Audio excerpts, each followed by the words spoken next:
குடும்பன் கோயிலுக்கு போனா அங்கே 2 குடும்பம் ஜிங்கு ஜிங்குன்னு ஆடிச்சான். கொலை செஞ்சு விட்டாங்களே, பிள்ளைய பறி கொடுத்துட்டோமேன்னு இங்க குடும்பமெல்லாம் வந்து கதறி அழுதுகிட்டு இருக்கும்போது, கொலை செஞ்சவங்க குடும்பமும் சேர்ந்துக்கிட்டு வந்து அழுகுது. அவங்க மேல எந்த தப்பு இல்லை, மேலதிகாரி சொல்லிதான் அந்த தப்பை செஞ்சாங்க அப்படின்னு. உங்க குடும்பத்துல யாராச்சும் இந்த மாதிரி நடந்திருந்தா மேலதிகாரி சொன்னனாலதான் அவங்க செஞ்சாங்கன்னு போயிட முடியுமா? என்ன ஒரு லாஜிக்கா இருக்கு? அப்ப நீங்க இன்னமே வந்து போலீஸ்கார முன்னாடியெல்லாம் வந்து புத்திமதி சொல்லுங்க. வேலைக்கு போகும்போது மேலதிகாரி அதை சொன்னார் இதை சொன்னார், எவனையாச்சும் பிடிச்சி அடிச்சு கொலை பண்ணிடாதையா, நம்ம குடும்பம் தான் நடுத்தரவில் நிற்கும் அப்படின்னு புத்திமதி சொல்லி வேலைக்கு அனுப்பணும். இன்னைக்கு பப்பாவே ஒரு பையனை வந்து பறி கொடுத்துட்டு இன்னைக்கு ஒரு குடும்பம் தத்தளிச்சுக்கிட்டு இருக்கு.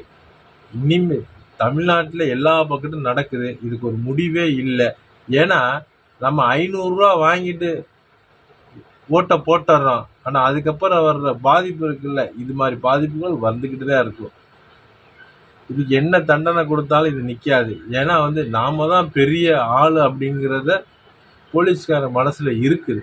அது ஒரு சில பேர் வந்து மிருகங்களா வந்து நிற்கும் போது ஒட்டுமொத்த காவல்துறைக்கு இது ஒரு கேவலமா இருக்கு.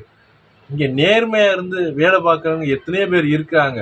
யாரோ ஒருத்தவங்க ஒரு சில பேர் இந்த மாதிரி மிருகத்தனமா நடக்கிறது, இது ஒட்டுமொத்தமா வந்து துறைக்கும் கெட்ட பேர் தான்.